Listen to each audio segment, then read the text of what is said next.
శ్రీమాత్రే నమః. శివదుర్గా ఛానల్కి స్వాగతం. అందరికీ కూడా ఆ అమ్మవారి ఆశీస్సులు ఉండాలని మనస్ఫూర్తిగా ఆ తల్లిని వేడుకుంటూ ఈరోజు మనం పితృపక్షానికి సంబంధించిన ఒక మహోన్నతమైన దివ్యమైన కథను తీసుకువచ్చాము. ఈ పవిత్రమైన కథను కేవలం వినడం ద్వారానే అన్ని రకాల పితృదోషాలు తొలగిపోతాయని చెబుతారు. ఏ మనిషి చెవుల్లోకి ఈ కథ వెళితే అతని కోట్లాది పాపాలు నాశనమవుతాయి మరియు అతనికి అపారమైన ధన సంపదలు, సుఖాలు, సమృద్ధి లభిస్తాయి. ఈ అద్భుతమైన కథను స్వయంగా శ్రీకృష్ణుడు పక్షిరాజు గరుడికి చెప్పారు. కాబట్టి మనమంతా శ్రద్ధతో మనసును ఏకాగ్రం చేసుకొని విందాం. ఈ పితృపక్షానికి సంబంధించిన పరమ మంగళకరమైన కథను ఇప్పుడు తెలుసుకుందాం. ఈ కథ చాలా పురాతన కాలానికి సంబంధించింది. ఒకసారి పక్షుల రాజు అయిన గరుడుని మనసులో పితృపక్షం గురించి ఒక ఆసక్తి, జిజ్ఞాస పుట్టింది. ఈ జిజ్ఞాసకు సమాధానం పొందడానికి గరుడు ద్వారకకు చేరుకున్నాడు మరియు శ్రీకృష్ణుని ముందు వినమ్రంగా ప్రణామం చేసి నిలబడ్డాడు. శ్రీకృష్ణుడు గరుడునికి స్నేహపూర్వకంగా తన సమీపంలో కూర్చోమని సైగ చేశారు. గరుడు చేతులు జోడించి విన్నవించాడు. హే ప్రభు, నాకు ఒక సందేహం ఉంది. దయచేసి చెప్పండి. పితృపక్షంలో మనుషులు పితృలను పూజిస్తే వారికి ఏమి ఫలితం లభిస్తుంది? ఈ పవిత్ర రోజుల్లో పితృలకు సంతోషపరచడానికి ఏమేమి ఉపాయాలు చేయాలి? భగవాన్ శ్రీకృష్ణుడు గరుడుని వైపు చూసి చిరునవ్వుతో ఇలా అన్నాడు. హే గరుడా, నువ్వు అత్యంత ఉత్తమమైన ప్రశ్న అడిగావు. నిజానికి నీ ప్రశ్నలో మొత్తం మానవజాతి కళ్యాణం దాగి ఉంది. ఎవరైతే శ్రద్ధతో పితృలను సంతుష్టులను చేస్తారో అతనికి అన్ని దుఃఖాలు, దోషాలు స్వయంగా తొలగిపోతాయి. పితృలను పూజించడం ద్వారా మనిషికి తన పూర్వీకుల ఆశీర్వాదం లభిస్తుంది. ఈ సందర్భంలో ఒక పురాతన కథ ప్రచారంలో ఉంది. దాన్ని నేను ఈరోజు నీకు చెబుతున్నాను. దీన్ని శ్రద్ధగా విను. ఎవరైతే శ్రద్ధాభక్తితో ఈ కథను వింటారో వారికి ఉన్న పితృదోషాలు అన్నీ కూడా నాశనమవుతాయి మరియు సదా పితృల కృప ఉంటుంది. గరుడ ఉత్సాహంగా చెప్పాడు. హే ప్రభు, మీ పవిత్రమైన నోటి నుండి ఈ మంగళకరమైన కథను వినడానికి నేను చాలా ఆతృతగా ఉన్నాను. దయచేసి వివరంగా ఈ కథను చెప్పండి. నేను తప్పకుండా ఈ పుణ్యకథను అందరికీ చెబుతాను. శ్రీకృష్ణుడు చెప్పాడు. గరుడ, చాలా కాలం క్రితం జరిగిన సంగతి. పురాతన కాలంలో రుచి అనే ఒక పరాక్రమవంతుడైన రాజు ఉండేవాడు. రాజు ఒకరోజు సంసారంలోకి అన్ని మాయా మోహాలను వదిలేసి తన రాజ్యాన్ని, ధనాన్ని, సంపదలను, అన్ని సంసార సుఖాలను త్యజించాలని నిర్ణయించుకున్నాడు. అతను రాజపాతాన్ని వదిలేసి వైరాగ్యాన్ని ధరించి నిర్మోహిమారిగా బ్రహ్మచర్యాన్ని పాటిస్తూ తపస్వి జీవితాన్ని గడపటం మొదలుపెట్టాడు. రాజు రుచి ఇంటిని, కుటుంబాన్ని వదిలేసి అడవిలో సాధువులా తిరగడం ప్రారంభించాడు. అతను రోజుకు కేవలం ఒక్కసారి మాత్రమే తక్కువ భోజనం చేసేవాడు. మిగిలిన సమయంలో ప్రభు చింతనలో, తపస్సులో మునిగిపోయేవాడు. రాజు రుచి యొక్క ఈ కఠినమైన త్యాగపూరిత జీవితాన్ని చూసి అతని పితరులు అత్యంత చింతిస్తున్నారు. స్వర్గలోకాల్లో విరాజిల్లుతున్న అతని మరణించిన పూర్వీకులు ఇది చూసి చాలా దుఃఖపడ్డారు. ఎందుకంటే వారి వంశజ్ఞులు సంసారాన్ని త్యజించి సన్యాస జీవితాన్ని స్వీకరిస్తున్నాడు. తమ పుత్రుని వంశం ఇలా అంతరించిపోతుందని చూసి పితరులకు భయం కలిగింది. వారు ఆలోచించడం మొదలుపెట్టారు. రుచి పెళ్లి చేసుకోకపోతే, సంతానాన్ని కనకపోతే వారి కుల పరంపర ఇక్కడితోనే ముగిసిపోతుంది. అప్పుడు పితరులకు పిండదానం, శ్రాద్ధకర్మలు ఎవరు చేస్తారు? ఈ ఆందోళనతో వ్యాకులమై పితరులు నిర్ణయించుకున్నారు. తాము స్వయంగా భూలోకానికి వెళ్ళి తమ వంశునికి సరైన మార్గం చూపించాలి. అతని వైరాగ్యాన్ని వదిలి గృహస్థ జీవితాన్ని స్వీకరించాలి. కొంతకాలం తర్వాత ఒకరోజు ఋషిగా మారిన రాజు రుచి అడవిలో ఒంటరిగా తపస్సులో మునిగిపోయాడు. అప్పుడు అకస్మాత్తుగా ఒక దివ్యమైన ప్రకాశం అక్కడ ప్రత్యక్షమైంది మరియు 4 తేజస్వి పురుషులు అక్కడ అవతరించారు. ఆ దివ్యాత్మలను చూసి రుచి యొక్క ధ్యానం భంగమైంది మరియు అతను విస్మయంలో కళ్ళు తెరిచాడు. తన ముందు అలాంటి ఆలోచిక అతిథులను చూసి అతను వెంటనే లేచి వారి పాదాలకు దండం పెట్టాడు. అతను వినయంగా అడిగాడు. హే మహానుభావా, ఓ ఆత్మలారా, మీరు ఎవరు? ఈరోజు నా ముందు ప్రత్యక్షమవడానికి కారణం ఏమిటి? వారిలో ఒక దివ్యపురుషుడు మధుర స్వరంలో చెప్పాడు. వత్స, రుచి, మేము నీ పితృలము, అంటే నీ పూర్వీకులము. నీ ప్రస్తుత ఆచరణను చూసి మేము అత్యంత దుఃఖిస్తున్నాము. అందుకే నిన్ను కలవటానికి వచ్చాము. తన పూర్వీకులను ముందు చూసి రుచి యొక్క కళ్ళు శ్రద్ధతో నిండిపోయాయి. అతను చేతులు జోడించి ఆదరంగా చెప్పాడు. పూజ్య పితృదేవతలారా, మీ దర్శనంతో నా జీవితం ధన్యమైంది. దయచేసి చెప్పండి, ఏ ఆచరణతో మీరు అసంతుష్టులయ్యారు? నాకు ఏ తప్పు జరిగింది? అందుకే మీరు స్వర్గం నుండి స్వయంగా వచ్చారు. ఓ పితరు గంభీర స్వరంలో ఇలా అన్నాడు. హే పుత్ర, మేము నీ జీవిత మార్గంలో సంతుష్టులం కాదు. ఎందుకంటే నువ్వు ఇంకా పెళ్లి చేసుకోలేదు. చెప్పు, నువ్వు గృహస్థ జీవితం నుండి ముఖం తిప్పడానికి కారణం ఏమిటి? పెళ్లి చేసుకోవటం మరియు గృహస్థ ఆశ్రమంలోకి అడుగుపెట్టడం మనిషి జీవితంలో పరమ కర్తవ్యం.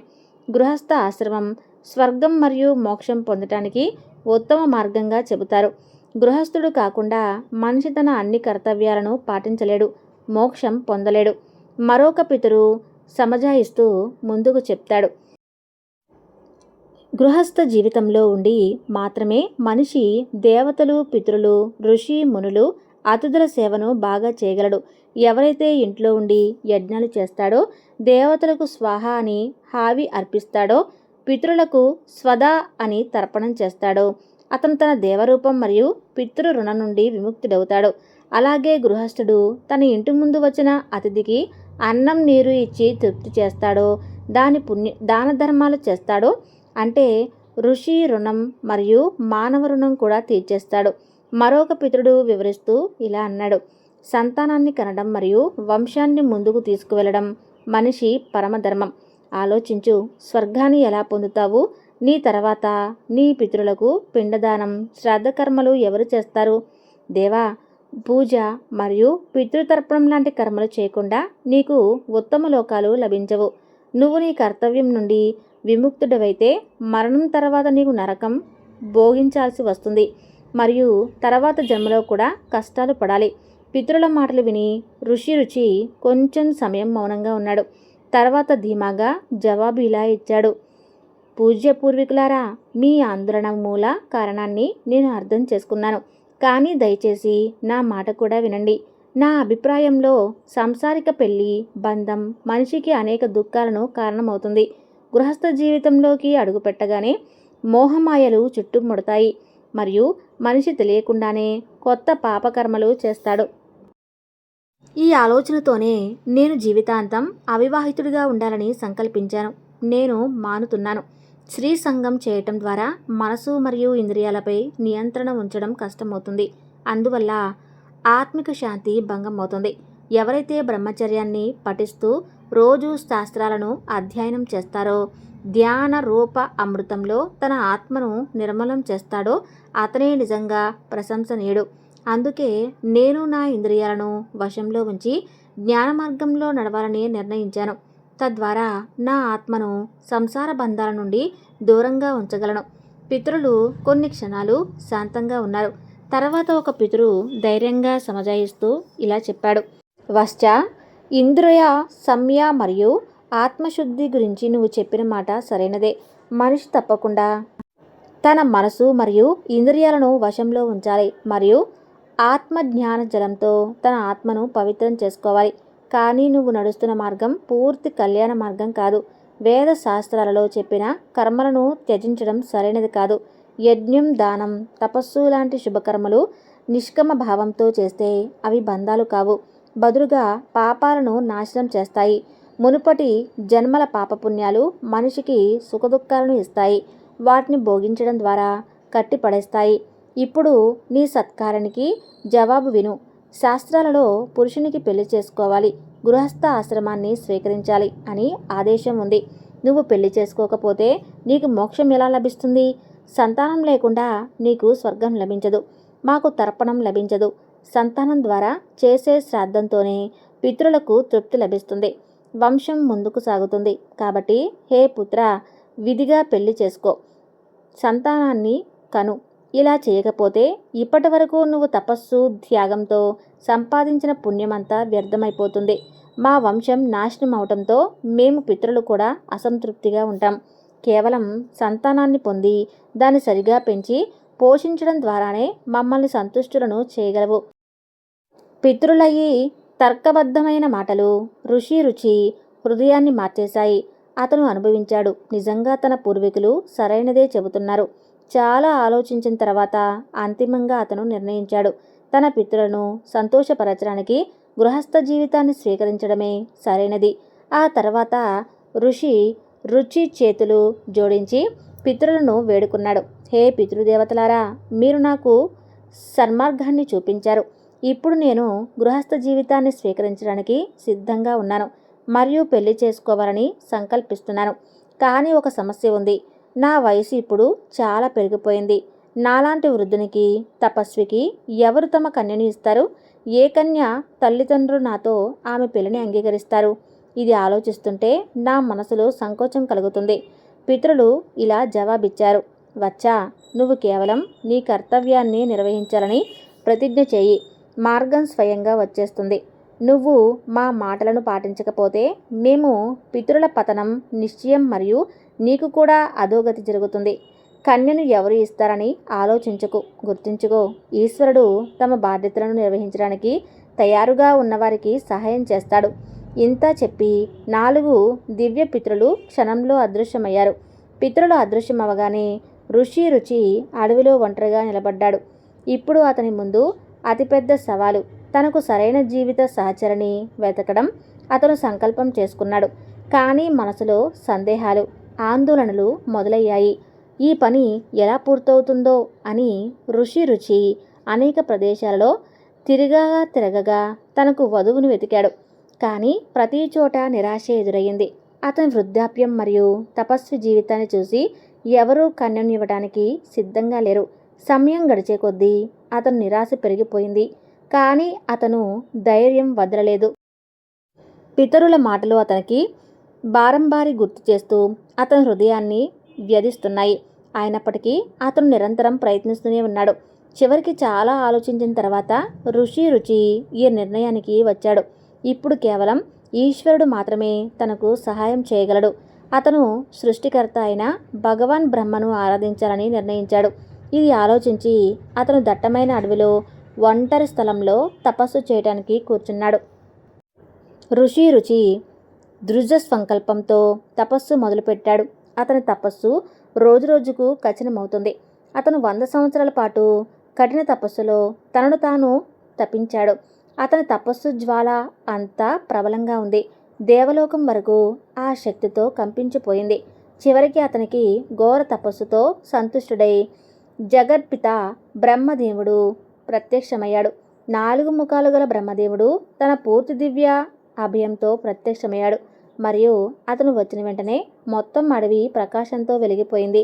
బ్రహ్మదేవుని దర్శనం పొంది రుచి ఆనందంతో గదగ్ధమయ్యారు. మరియు అతను వెంటనే లేచి ఆదరంగా బ్రహ్మదేవునికి ప్రణామం చేశాడు.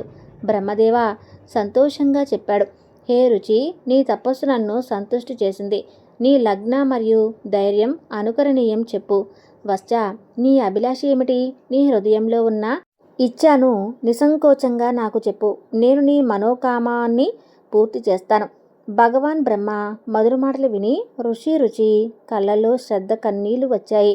అతను చేతులు జోడించి వినీస్వరంలో చెప్పాడు, హే జగద్వీప, మీ దర్శనం మాత్రం నా జీవితాన్ని సఫలం చేసింది. నా పితరులు నాకు వంశాన్ని కొనసాగించడానికి సంతానాన్ని కనమని చెప్పారు. కానీ నాకు యోగ్య వధువు లభించడం లేదు. అన్ని ప్రయత్నాలు విఫలమయ్యాయి. దయచేసి మీరే ఏదైనా ఉపాయం చెప్పండి, లేదా స్వయంగా నాకు సుపాత్ర కన్యను ఇవ్వండి. దానితో పెళ్లి చేసుకుని సంతానాన్ని కనగలను. బ్రహ్మదేవుడు చిరునవ్వుతో ఇలా జవాబిచ్చాడు, హే ఋషివర్య, నీ పితరులు నీకు సూచించిన మార్గం సరైనదే. నువ్వు నిశ్చింతగా ఉండు. నీకు త్వరలోనే ఒక ఆదర్శవంతమైన పత్ని లభిస్తుంది. విను, ముందుకు వెళ్ళి నువ్వు స్వయంగా ప్రజాపతి పదవిని అలంకరిస్తావు. మరి నీ ద్వారా అనేక ప్రజల పాలన పోషణ జరుగుతుంది. ఇప్పుడు నేను నీకు ఒక ఉపాయం చెబుతాను. నువ్వు మనసులో నీ ఇచ్ఛను దృఢంగా ఉంచి నీ పితరులను శ్రాద్ధపూర్వకంగా పూజించు. శ్రాద్ధం మరియు తర్పణం ద్వారా నీ పితరులను సంతోషపరచు. వారు సంతుష్టులైన ఈ కామమును తప్పకుండా పూర్తి చేస్తారు మరియు నీకు ఉత్తమ గుణాలు గల పత్ని వరాన్ని ఇస్తారు. ఇలా చెప్పి భగవాన్ బ్రహ్మ అదృశ్యమయ్యాడు. బ్రహ్మదేవుడు వెళ్ళగానే రుచి వారి ఆదేశం ప్రకారం వెంటనే తన పితరులను సంతోషపరచడానికి ఉపాయాలు మొదలుపెట్టారు. రుచి సమీపంలో ప్రవహిస్తున్న ఒక పవిత్ర నది తీరానికి చేరుకున్నారు. అక్కడ స్నానం చేసి శుభ్రమైన వస్త్రాలు ధరించారు. తర్వాత ఒంటరిగా కుశలు పరిచి ఆసనం వేసి తన పితరుల కోసం తర్పణం చేశాడు. అంజలిలో నీరు నింపి సూర్యదేవుని వైపు ముఖం చేసి మంత్రోచ్చరణతో నీరు అర్పించాడు మరియు పితరులను ఆహ్వానించాడు. ఆ తర్వాత ఏకాగ్ర చిత్తంతో అక్కడే శాంతంగా కూర్చుని పితృదేవతల మహిమను గుర్తు చేసుకుంటూ వారు స్తుతి చేయటం మొదలుపెట్టాడు. శ్రీకృష్ణుడు గరుడునికి చెప్పాడు, హే గరుడా మహాత్మా, రుచి అప్పుడు పితరులను స్తుతించిన స్తుతిని ప్రతి మనిషి శ్రద్ధగా వినాలి. ఈ స్తుతిని కేవలం వినడం ద్వారానే అన్ని రకాల దుఃఖాలు దోషాలు నాశనం అవుతాయని చెబుతాడు. ఎవరైతే దీన్ని ఒక్కసారైనా వింటారో అతను అనేక పాపాలు తొలగిపోతాయి మరియు అతనికి పితరుల ఆశీర్వాదం లభించి చక్కటి వధువు దొరికి వివాహమయ్యి పుత్రికను పుత్రులను కంటారు. ఇంతటితో ఆయన యొక్క పితృదేవతలు సంతోషిస్తారు. ఎంతో విలువైన సమాచారాన్ని విన్నారు కదా. పితృపక్షంలో చేయవలసినవి. ఈ వీడియో మీకు నచ్చితే తప్పకుండా లైక్ చేసి జై శ్రీకృష్ణ అని చిన్న కామెంట్ చేయండి.